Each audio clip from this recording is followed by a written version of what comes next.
Dr. Michael Clark has been waiting very patiently. We're really very, very pleased to have you here. Thank you for making the time. And I'll just hand over to you for a few welcoming remarks. Thank you very much indeed, Professor. Good afternoon and welcome to our conference entitled BRI in the Shadow of COVID-19, Central Asian Perspectives. This conference is organised jointly by the University of Westminster in London and Westminster International University in Tashkent, Uzbekistan. BRI stands for China's Belt and Road Initiative, and also known as One Belt and One Road. And the project is one of China's most ambitious foreign and economic strategy to invest in nearly 70 countries and international organizations. In a nutshell, it is China's footprint in global foreign direct investment. The BRI will promote the connectivity of Asian, European, and African continents and their adjacent seas, establish and strengthen partnerships amongst the countries along the Belt and Road. Today's conference is comprised of several informative presentations to discuss the BRI initiative. I would like to hand back to Professor Weilander, who will be our conference moderator for today. Thank you very much. Thank you so much. Thank you so much, Dr. Clark. Right, so we are really right on time so far, nearly 10 minutes into the conference. I'm very pleased about that. I wanted to say that the chat function will be enabled during the Q&A, and you can pop any questions that you have during the Q&A. You can either pop them in the chat, but we will also allow you to unmute yourselves during the Q&A. So if you would prefer to ask a question directly during the Q&A session, then that is also possible. Now, our first presentation today, I'm really looking forward to. I had the great pleasure of listening to Dr. Niva Yao very recently when she presented at the University of Lund. One of the many positive things, of course, about operating virtually is that we are able much more easily to pop into events and seminars and conferences wherever they take place in the world. And even though I just mentioned the disruption of our meal times and, you know, possibly your evenings or wherever you might be, perhaps we forget how much sleep and also meal times get disrupted through international travel when we travel far distances. But in any case, Niva Yao is going to present to us today. Niva is a fellow in the Eurasia program in Bishkek at the OSCE Academy in Bishkek, and a graduate from the University of Hong Kong. And she focuses on China's Western peripheral diplomacy, in particular Central Asia and also Afghanistan, and with particular interest also on China's strategic thinking in the 21st century and what is more central to that than the Belt Road Initiative. Niva has prepared a presentation, a talk for us today to look at, the different realities and sometimes perhaps also the disconnects between what is the official discourse on Belt and Road in Central Asia and what are the realities on the ground. So without further ado, Niva, I'm going to pass over to you. You have more time than the other speakers today. I will give you, I will alert you to when there's 5 minutes left in your talk. I hope that's okay. But otherwise, I think you've been made co-host now and should also be able to share the screen if that's what you intend to do in terms of slides. Welcome, Niva. Yeah, thank you, organizer. And I think I will just talk because it's only half an hour, and just bear with my face. You can also minimize it if you would just like my voice. So I'd like to first use this opportunity to introduce to everyone the OSCE Academy. So we are an education project under the Organization for Security and Cooperation for Europe, which is an international security organization. Primarily with European partners, and the OSCE Academy is an education institute which offers MAs, and soon we're offering PhDs, and also we have now an expanding research department as well, where we have postdoc positions available. So I'd like to use this opportunity to ask scholars to keep in touch with us, and we will be happy to extend any collaborations with the Westminster University in Tashkent as well. Actually, we have a lot of MA students who went on to do PhD elsewhere and are now actually teaching at the Westminster University in Uzbekistan. So we should think about, collaborating in some areas. As for myself, my name is Niva. I'm originally from Hong Kong, but I've been based here in Bishkek, Kyrgyzstan since 2018. Primarily, I'm the research leader for our research projects here that are related to China.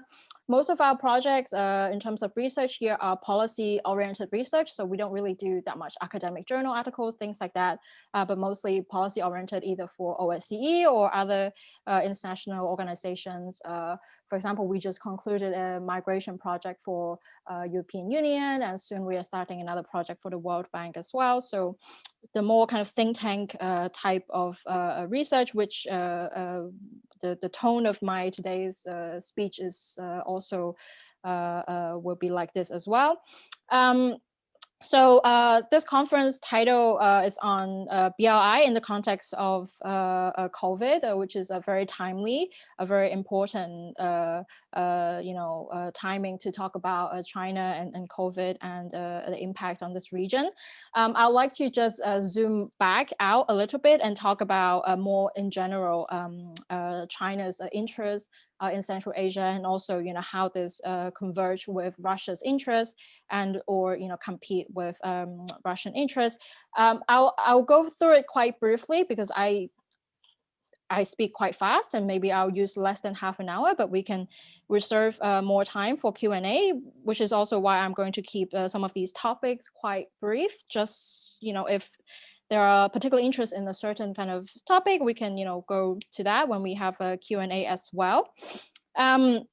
So China and Russia's interest convergence and competition in Central Asia. We have to talk about China first. So China's short-term interest in this region is very straightforward, is to maintain support from Central Asian states with regards to its policy on Xinjiang. And that means absolutely no support for Uyghur separatists and their network scattered around Central Asia. And as we know from the events in the past 20 years, this has been extremely successful. All the ethnic Uyghur groups and many ethnic minorities from China have not been able to mobilize and organized many of support events for the independence movement in Xinjiang. And in terms of China's long-term interests, that relates back to kind of the core of Chinese foreign policy, which will always be primarily about Taiwan. But the role that Central Asia comes into play here is a pivot and a balancing act of China in terms of building a land-based trade and energy route so as to compensate for the militarization and instability on the East Coast with regards to Taiwan and South China Sea. Now, in the past 30 years, China has been, trying to reorientate Central Asia from Russia to China.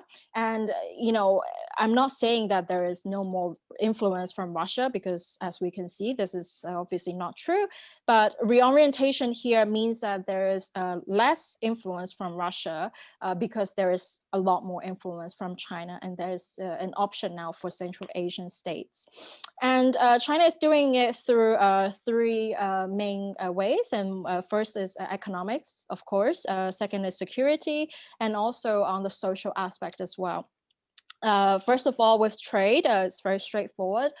Bilateral trade between Central Asia and China expanded at a very rapid rate, mostly concentrated with economies of the oil and gas countries, Kazakhstan, Uzbekistan, and Turkmenistan. But also this trade reorientation also happened with the railroads that China helped build on the borders of with Kazakhstan, and also helped repair the railroads and the modernization of the railroads in Turkmenistan and Uzbekistan. And as well, the cargo trucks have been made a lot easier to go between Central Asia and China as well. And all of these help, the infrastructure for trade. And concretely for trade, there are a couple of things. First is industrial transfer. And we're not talking about China moving their cement factories to Central Asia. We're talking about China selectively targeting gaps in the economies in Central Asia. For example, Kazakhstan for many years don't have the capacity to produce plastic and process aluminium. And China targeted these gaps in the Kazakh economy, so in other Central Asian countries as well, and factories in these kind of gap areas are fulfilled by China, and that expanded that mix up of the categories of bilateral trade as well. Oil and gas, obviously, we have the pipeline, the oil pipeline from Kazakhstan to China, and also the gas pipeline from Turkmenistan, Uzbekistan, Kazakhstan to China. And actually, very recently, there's been a very serious move to build a liquefied liquefied oil, another oil pipeline, basically from Kazakhstan to China. Mostly because this oil, it was liquefied. It's another oil pipeline, basically. Anyways, I will not dive too deep into that. And also another concrete move to increase trade bilaterally is that China is granting more and more export license for Central Asian companies to export to China. And this is not just China granting the licenses to sell for Central Asia to sell the products to China, but China is also actively helping different ministries across the region. For example, in Ministry of Agriculture in Kazakhstan, China sent a lot of experts to help these Kazakh agricultural companies to upgrade and standardize so as to facilitate their export to China. And this is also helps to expand trade. In terms of security, there are, this is in many areas. So arms sales would be a very recent one. Central Asia started buying weapons from China under the Xi Jinping administration. And these are all forms of weapons. We're talking about air defense system. We are talking about tanks. We're talking about drones and all sorts of weapons. And this is rather new. And this means that Central Asia is no longer buying from Russia or just from Russia. It is also now buying from the Chinese as well. And there have been a lot more exchanges between Chinese security and Central Asian security personnel. And these exchanges are not just meetings to talk about security concerns. These exchanges are, for example, Chinese security personnel visiting the Kazakh security training and learning about how does the Kazakh security side of things run. And so the kind of scope of work has expanded, and same with training. China have increased efforts to train Central Asian security personnel. Basically, Chinese officials would bring, and they would select a group of Central Asian security personnel to bring to China, and basically teach about the Chinese method of, for example, investigation in crimes, for example, anti-drug detection. And it is also an occasion for China to actually sell the products that they use in China to detect crimes, to detect drugs, things like that. Military exercises as well. have expanded, and not just in terms of frequency, but in terms of scope as well. We see more narrow forms of exercises. So instead of having the People's Liberation Army directly to work with the Ministry of Defense in Kazakhstan, for example, we have very small level exercises where the border guards of China side and the Kazakh side actually engage in anti-terrorism and anti-drug exercises. So the scope of work has gone wider, more frequent, and also more precise in certain areas. The Shanghai Cooperation Organization has matured tremendously in the past 10 years. The communication mechanism has been very professional, and mostly it's because the SCO is actually learning from a lot of international security organizations in the region. For example, the OSCE, they attend our meetings and trainings, and then they learn how is the Western way of going about a certain practice, and they actually, you know, incorporate it, because, you know, as we know, China doesn't have that much of a international security engagement experience. So the SCO actually is open to learning from foreign partners. Of course, they pick and choose what they like, but, you know, there is a drive to improve the work of SCO. And also in technology, in the security field as well, this is obviously a very big one. You know, Chinese tech companies, Huawei, TZE, have always been in Central Asia for many years. So for them to take a step further and engage in, you know, surveillance cameras such as the Smart City program was not difficult at all, because a lot of the core technologies were already supplied by China, and actually countries here love these systems because they are also revenue generating for these governments in Bishkek and Dushanbe. But these cameras are actually very useful for the Chinese security personnel, because under cooperation agreements and from my personal interviews, is that Central Asian security officials actually receive requests from China to track a certain person of interest. And Central Asian governments, because of these cameras that are provided by China, sometimes for free, were actually able to deliver the information that China requests. Whereas before, without these cameras, it was very difficult because there is just simply no resources. So it worked out for both, you know, the China side and for the Central Asia side. And on the social aspect of increased engagement from China to Central Asia, there are also a couple of things. The promotion of Chinese language has been a very aggressive in this region, so to speak. Elsewhere, we don't see Confucius Institutes teaching or opening classrooms amongst primary school students as young as 8 years old. But in Central Asia, these Confucius Institutes are approaching primary schools to open free Chinese language classes. And the Chinese government also came here to build a primary school in Bishkek, and where the Chinese language is a conditional for building this primary school, and Chinese language is compulsory for 8 years old Kyrgyz children. And we have a lot of young people in Kyrgyzstan that speak Chinese very fluently, because, you know, it's very easy for them to find a job in Chinese companies that are here, and they enjoy a lot more social mobility than English-speaking Kyrgyz youth, for example, because once you speak Chinese, you first start as translators, but then when you build relationship and you build skills, you get promotions, so on and so forth. And this is the same with officials in Central Asia. They are also learning more Chinese, not just because they want to, but because the Chinese government has a lot of initiatives. For example, within the diplomatic academy in Bishkek, they also placed a couple of Chinese teachers that will teach officials for free.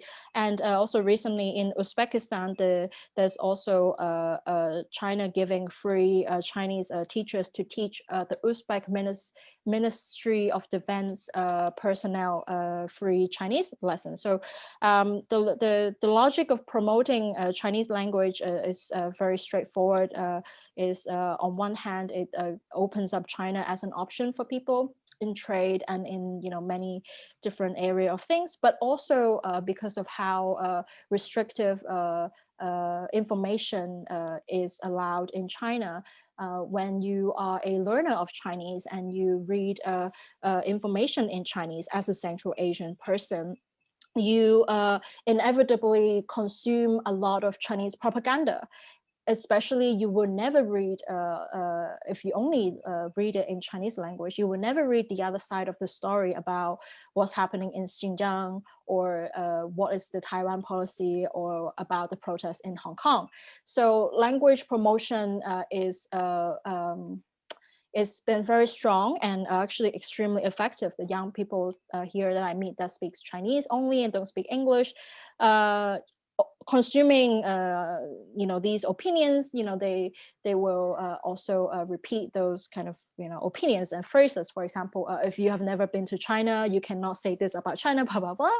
It's something that Chinese officials like to say, and it's something that learner of Chinese in Central Asia sometimes would also kind of consume and repeat as well. And apart from Confucius Institutes, there are now also a wave of pushing kind of the flip coin of the Confucius Institute, which is called the Luban Workshop. And the Luban Workshop it doesn't just teach Chinese language, it teaches skills, vocational skills. So whereas Confucius Institutes teach you the language and the culture of China, the Luban workshops teach you Chinese skills, especially in industrial standards, in railroad, in renewable energy, areas that have very kind of competing international standards. China is using the Luban workshops to basically have more supporters of its own standards. And the first one was opened actually during COVID in Uzbekistan, but of course it didn't open because of COVID, but it's in Tashkent. The China and Central Asia Ministry of Foreign Affairs meeting last month, China have put forward a very ambitious plan to actually open the Luban workshop in all of the Central Asian capitals. So more from Luban workshop, we will see. And all of these different initiatives, they help reinforce China's short-term goal in Central Asia through building, better relations with Central Asian countries, and also have a closer, making closer steps to the long-term goal of making this land-based trade route efficiently, because it's not just about having the road that helps transit goods from China to Europe, but it's also about having economies on this route to be as developed as, for example, the corridors along Vietnam and Malaysia and Singapore. So the growth of these economies in Central Asia is also in the interest of China to be able to bring about this land-based trade route. And of course, while doing this, it is reorientating Central Asia to China from Russia. And that is not to say that China and Russia, have completely different goals and different interests in this region, because a lot of the interests actually converge. For example, both China and Russia want stability in this region. That is very clear from Kremlin. Both China and Russia specifically are very interested to tackle cybersecurity issues. And when they call cybersecurity issues, what they mean is tackling the rise of Islam via the internet. They most of the time is under anti-terrorism, but when you look at what they're actually doing, they are closing down websites in Kazakhstan and Uzbekistan, for example, that promote Islam ideologies. And China and Russia both take non-traditional security issues very seriously. So religion would be one, but also economic growth. So both China and Russia manage, economic growth in this region differently. So China has a lot of initiatives bilaterally, of course, but also through the SCO, and Russia with the Eurasian Economic Union. And while economic growth of this region is the interest of both China and Russia, but this is also an area where they compete as well in terms of drawing the rules of the game. For example, the Eurasian Economic Union, led by Russia, wants to impose these strict tariffs for products. What it means is basically it discourages Central Asian countries from buying products from China, as China is a non-Eurasian Economic Union member. And through this, Russia is drawing the economic rules, so to kind of counter, the level of economic integration between China and Central Asia in the past 20 years. China and Russia also compete in the technology dominance. And that's not just in information technology, but also most severely in e-commerce, as well as the technologies that are on the borders.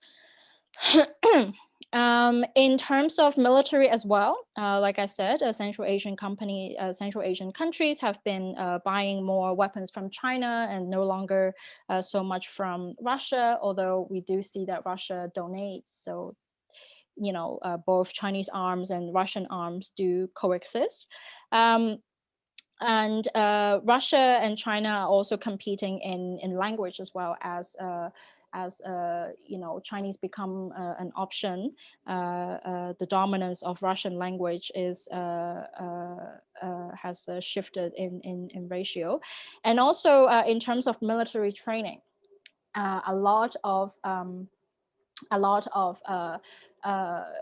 China-involved military exercises with Central Asia in the past were always in the presence of Russia through the Shanghai Cooperation Organization. But now China in the past, especially 5 to 8 years, have been conducting many military exercises bilaterally with Kazakhstan or with Kyrgyzstan or with the two countries without the presence of Russia.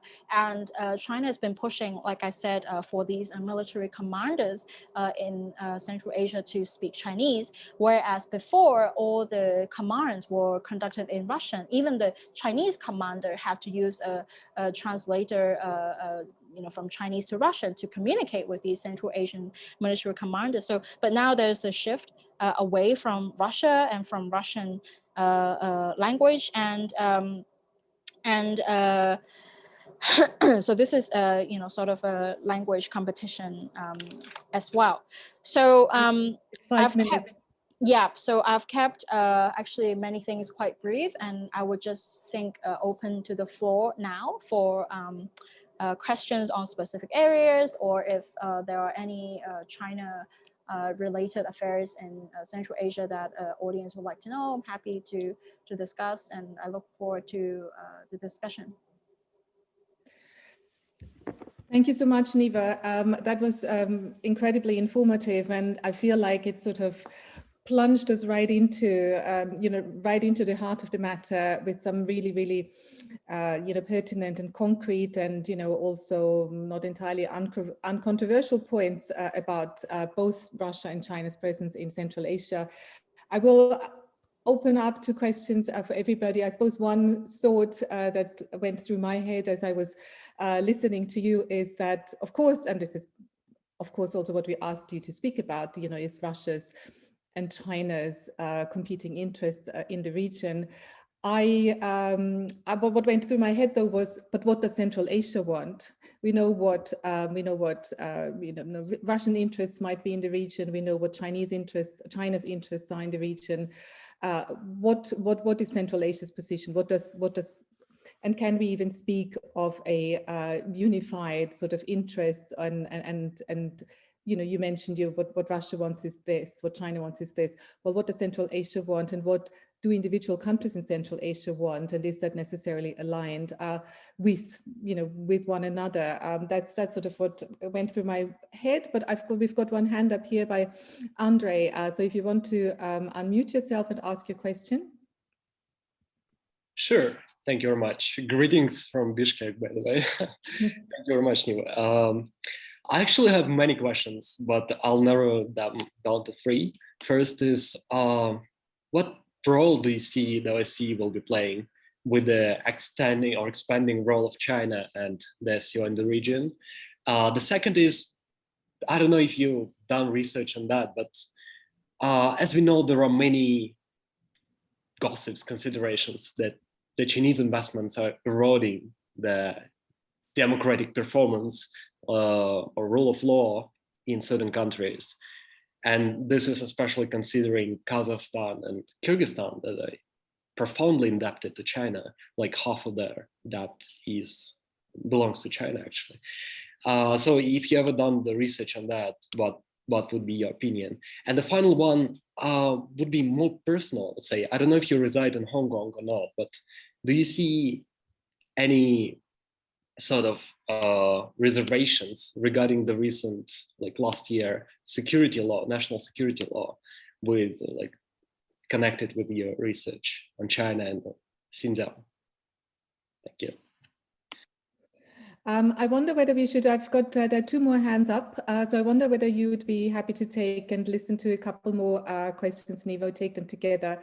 The next hand that I saw up, and I can only see the names that you have put with which you've signed in. So I'm afraid what I can see on the screen is Postoim, but I don't know in what way that relates to your first or last name or neither of it. But if you want to ask your question as well. Hello, hi, my name is Maria, actually, Maria Postoeva. I work for the Westminster University.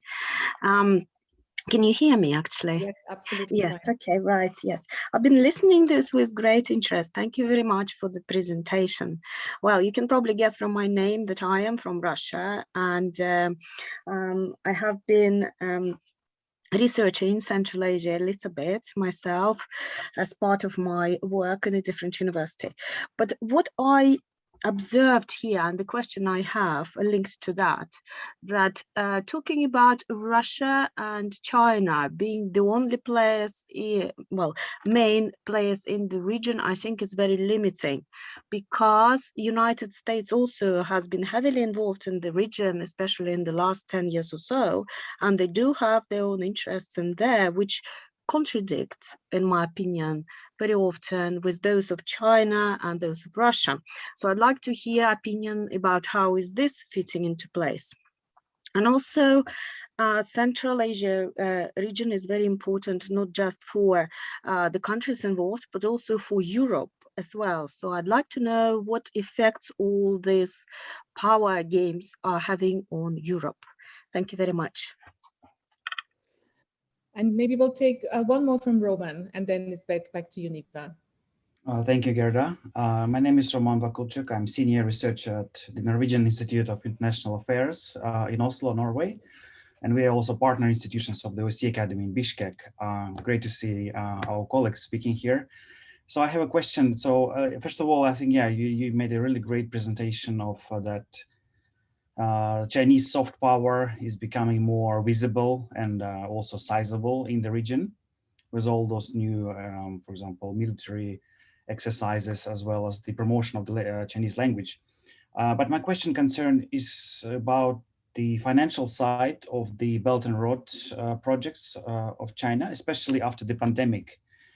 We know that right after the pandemic, there has been a discussion among the Central Asian governments to discuss the restructuring of the Chinese loans and also the terms of contracts when it comes to the BRI projects. And the first reaction from Beijing was that it was quite reluctant to discuss those issues. So I'm just wondering about the current status. Has there been some progress and updates on the restructuring of these loans given this difficult situation with the pandemic? And at the same time, we also know that China has been very active in providing humanitarian assistance to the region. At the same time, it's not so willing to actually be I don't know, be more open to discussing the loan terms with this Central Asian government. So how would you explain this? Thank you. So that's a lot for you to take in, Niva. So I'll hand back to you. There were a couple more questions that have been put in the chat, but we'll leave those until later. It's over to you. Thank you. I'll address the first question first. So what does Central Asia want? And I think it's quite clear that, you know, Central Asian countries are taking this opportunity to make the best out of what China is offering, and also get from China something that they cannot get from other players such as Russia. For example, Kazakhstan, through these Chinese industrial transfer programs, Kazakhstan is actually getting a lot of technology that they were not able to get from Russia before. For example, processed aluminium is something that Kazakhstan used to sell as raw material, raw aluminium to Russia. So of course, Russia was not interested to sell processing technology to Kazakhstan, because then they would be competing directly with Russia. But for China, as a massive aluminium industry, it doesn't matter if they sell this technology to Kazakhstan. So a lot of Central Asian countries take advantage of this. In the oil and gas, you know, building the pipeline was very cheap and so quick, and for these Central Asian countries, it was diversifying, you know, the buyers. And China, of course, as a very massive consumer economy right now, do need the gas and oil a lot, and especially Central Asian countries are also extremely interested to bring in connectivity in this region, not just within the region, but also connecting to global trade. And unofficial statistics from Kazakhstan tells that Kazakhstan is actually enjoying at least $1 billion a year just by being the transit country for Chinese products from going from Russia, you know, to China. So Central Asian countries take whatever opportunities they get. And in the past 20 years, they've been taking a lot from Russia precisely because China was offering a lot, and there was no international pressure to take these Chinese initiatives. But now there is, because of China and US you know, conflicts. It puts Central Asian states in the middle of, like, we now have to choose, like in Central Asia, between China or the West. You know, it's an uncomfortable position. Hello, Andre. I'm actually in Bishkek. He must be one of our students. Hello. So the role of OSCE is quite straightforward, as Western actors have always been interested to connect Central Asia and South Asia. That's been the discourse for the past decades or so. There's actually growing interest to work on China issues in this OSCE region. Most recently, OSCE Network had a project to look at the effects of BRI on the OSCE region, and this partly reflects the attitudes of the European diplomats who actually want to address more of what China is doing elsewhere, and thus arouse the interest of the OSCE to deal with this. But more to come, I suppose. This is still a very kind of early stages, but we lack many experts and many talents to work on these issues in the OSCE region. So that will always be, you know, a problem. In terms of eroding democracy, this is actually interesting. I have a paper coming out in a couple of months that look at how China export governance to Central Asia via training programs. So we can, I have access, luckily, to a couple of these training programs that China provide to particularly security officials of Central Asia. And many of these things that China taught to Central Asian countries, we already see Central Asian countries using it. So for example, protest management. In Kazakhstan, we see in the past 2 years, police in Kazakhstan has been able to arrest activists before they even attend a protest. This was not seen before. And this is you know, skills that they have learned from the Chinese, how to detect these activists online and find these protests online and arrest the people who are interested to attend before they even attend, and that's that sort of thing. And also police technology, and all of these are empowering institutions in Central Asia to be more, to have more capacity to impose authoritarian policy. the end of the day, it's up to the Central Asian countries, of course, but China is exporting the capacity, the know-how to these countries.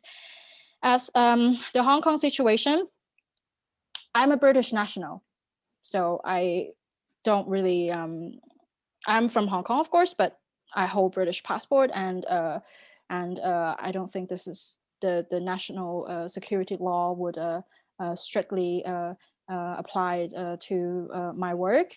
So I'm not too worried about that.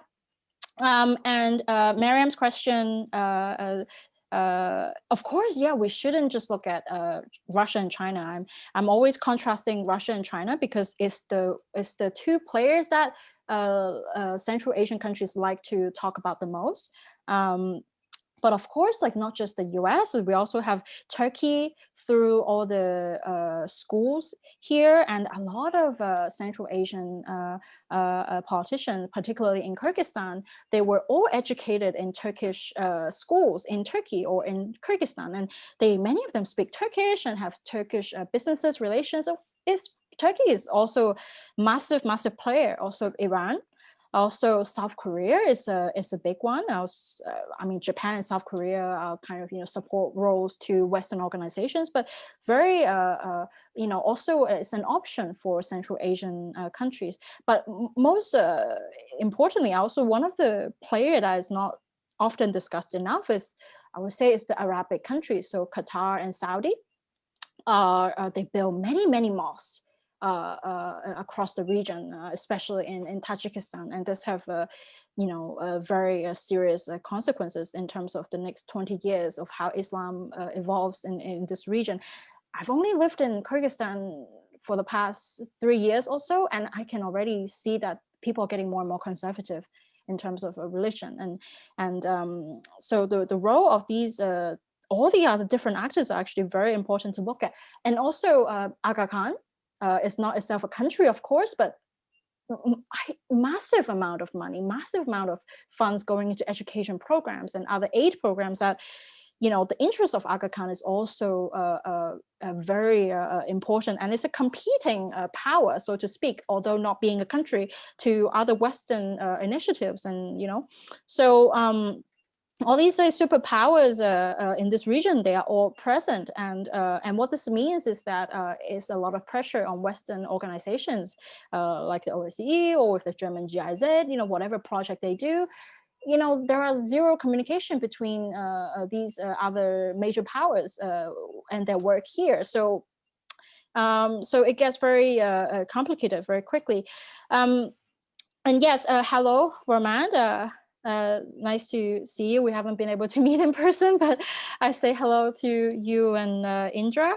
The financial side of BRI is very interesting. So there are now a lot of demands from Central Asian states, whereas before there were not so many demands in this area, especially coming out of Kazakhstan. Kazakhstan, with many of these Chinese projects, they would rather deal with the financing themselves domestically and not take Chinese loans. This is actually very interesting. And many of these loans, China now wants to draft them in renminbi in terms instead of US dollars, as part of a global kind of plan to not use US dollars.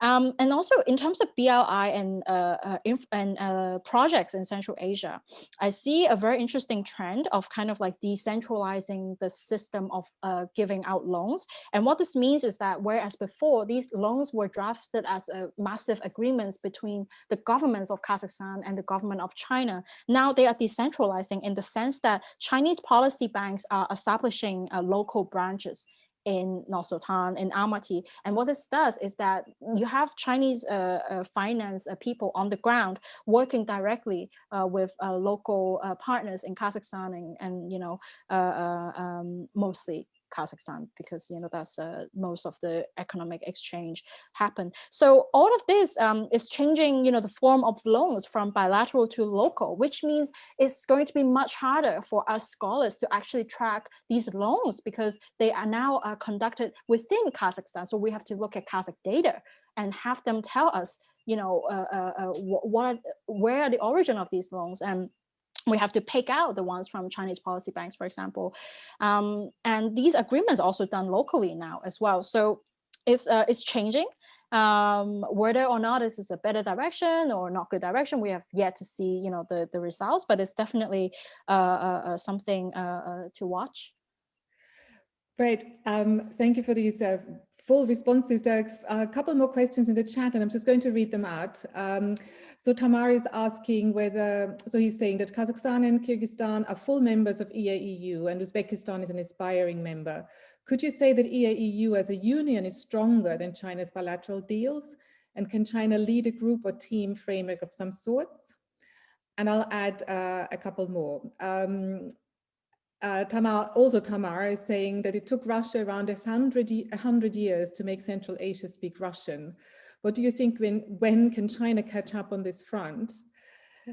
And then Iskandar is saying that Central Asian countries are trying to play a multi-partnership game in inverted commas.